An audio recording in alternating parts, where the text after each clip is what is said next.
Friends, कैसे हैं आप सब। मुझे उम्मीद है कि आप लोग बहुत अच्छे होंगे। फ्रेंड्स, आज के वीडियो में मैं जिस बारे में बात करने जा रही हूँ, आपने जान ही लिया होगा टाइटल पढ़ के। तो मैं अपने वीडियो को और आगे बढ़ाती हूँ, और उसे आगे बढ़ाने से पहले मैं आपसे रिक्वेस्ट करती हूँ कि प्लीज़ मेरे वीडियोज़ को एटलीस्ट शेयर कर दीजिए, मेरे चैनल को सब्सक्राइब कर दीजिए अगर मेरा वीडियो ज़रा भी पसंद आता है तो। 395 सब्सक्राइबर हो चुके हैं। अगर आप लोगों का थोड़ा और सहयोग मुझे मिल जाएगा तो मेरे 1000 सब्सक्राइबर पूरे हो सकते हैं। तो फ्रेंड्स, आपसे रिक्वेस्ट है, कोई भी यूट्यूबर बिना बिना सब्सक्राइबर के तो एग्जिस्ट ही नहीं करता। तो प्लीज़ प्लीज़ प्लीज़ मेरे चैनल को सब्सक्राइब कर दीजिए। Thank you friends, thank you so much. तो मैं अपनी वीडियो को आगे बढ़ाती हूँ। फ्रेंड्स, एक बार की बात है, एक आदमी होता है और उस पर झूठा आरोप लग जाता है। उस पर झूठा आरोप लग जाता है, उसे जेल हो जाती है। और उसे जेल हो जाती है, इसके अलावा उस पर सज़ा, जज साहब उस पर सज़ा मुकर्रर करने वाले होते हैं, लेकिन एक मौका दिया जाता है। एक मौका दिया जाता है उसे अपनी बेगुनाही साबित करने का, कि अगर तुम विटनेस ला सको, तुम्हारे पक्ष में कोई गवाही दे सके कि तुमने ये नहीं किया है, तो हम तुम्हें छोड़ देंगे। इस पर वो आदमी सोचता है कि जब वो घटना घटी तो वहाँ पर कौन मौजूद होगा। तो उसे याद आता है कि उसके 3 दोस्त जो थे वो वहाँ पर मौजूद थे, और वो तीनों उसके करीबी दोस्त हैं। उनमें से अगर कोई एक भी गवाही दे देगा तो उसे सज़ा नहीं होगी और वो बाइज्जत बरी हो जाएगा, बाइज्जत रिहा हो जाएगा। तो फ्रेंड्स, वो सबसे पहले अपने सबसे पक्के वाले दोस्त के पास जाता है। उससे कहता है कि अगर तुम विटनेस बॉक्स में खड़े होकर मेरे पक्ष में गवाही दे दोगे तो मेरा काम हो जाएगा, मैं बाइज्जत रिहा हो जाऊंगा, मुझे सज़ा नहीं होगी। क्योंकि वो दोस्त उसका बहुत ही करीबी होता है और उसे उस पर सबसे ज़्यादा विश्वास होता है, इसलिए वो सबसे पहले उसी के पास जाता है। लेकिन जो उसका दोस्त होता है वो तुरंत उसे मना कर देता है कि सोचना भी मत, मैं ऐसा कुछ नहीं करूँगा, और ऐसे कह के वो वहाँ से भाग जाता है। मतलब उसे इतना ज़्यादा डर लग जाता है कि कहीं उसकी वजह से उसे ना सज़ा हो जाए। तो क्या होता है, उस आदमी को बहुत धक्का लगता है कि मतलब ये तो मेरा इतना करीबी था, मेरे सबसे निकट का था, और आज मैंने उससे खाली सच बात बोलने के लिए कहा है तो वो एकदम से पीछे हट गया। अब कर्म तो आगे करना ही है, उसे अपने आप को बचाना है। तो वो अपने दूसरे दोस्त के पास जाता है, उससे भी सेम चीज़ कहता है। अब वो जो दूसरा दोस्त होता है वो कहता है कि देखो, मैं तुम्हें अदालत के गेट तक तो छोड़ दूंगा, लेकिन उसके बाद अंदर जाके विटनेस बॉक्स में खड़े होकर गवाही देना वो मुझसे नहीं हो पाएगा।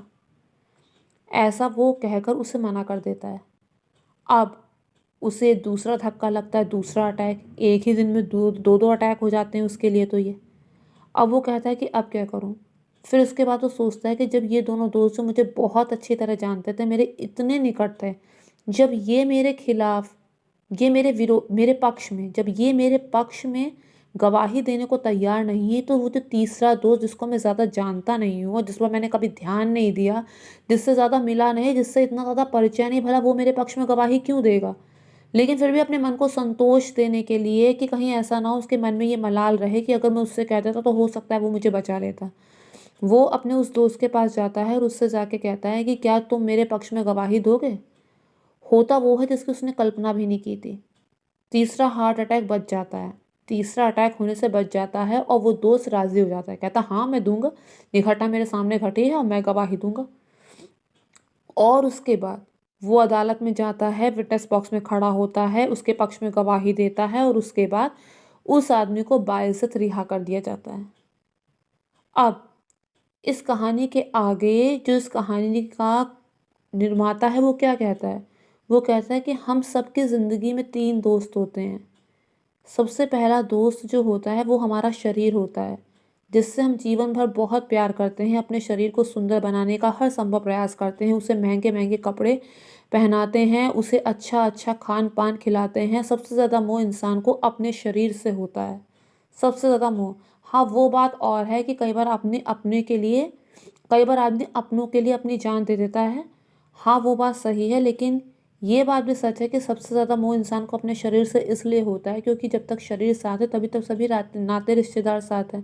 जब शरीर साथ छोड़ देता है तो फिर कोई भी साथ नहीं रहता। तो फ्रेंड्स, बात यह है कि इंसान को सबसे ज़्यादा मोह अपने शरीर से होता है। और मरने के बाद जब हम उस भगवान की अदालत में प्रस्तुत होते हैं तो सबसे पहले हमारा शरीर ही छूटता है। जी हाँ फ्रेंड्स, यहाँ चिता जल जाती है और उसके बाद हमारा शरीर गवाही देने के लिए ऊपर हमारे साथ नहीं जाता। दूसरा दोस्त दूसरे दोस्त होते हैं हमारे सभी नाते, रिश्तेदार, मित्र, जो जीवन भर हमारे गलत में गलत, हमारे सही में सही, हमारी हाँ में हाँ मिलाते हैं और हमें इस जीवन की अदालत से तो बचा लेते हैं। लेकिन फ्रेंड्स, जब हम उस अदालत में पहुंचते हैं, भगवान के पास पहुंचते हैं, तो वो ना तो कोई सबूत मांगता है, ना गवाह मांगता है, ना वो पक्ष देखता है, ना वो विपक्ष देखता है।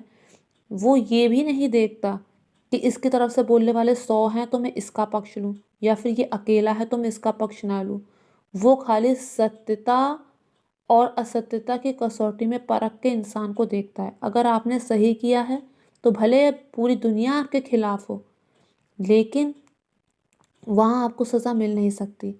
और अगर आपने गलत किया है तो भले पूरी दुनिया आपके साथ हो, आप बच नहीं सकते।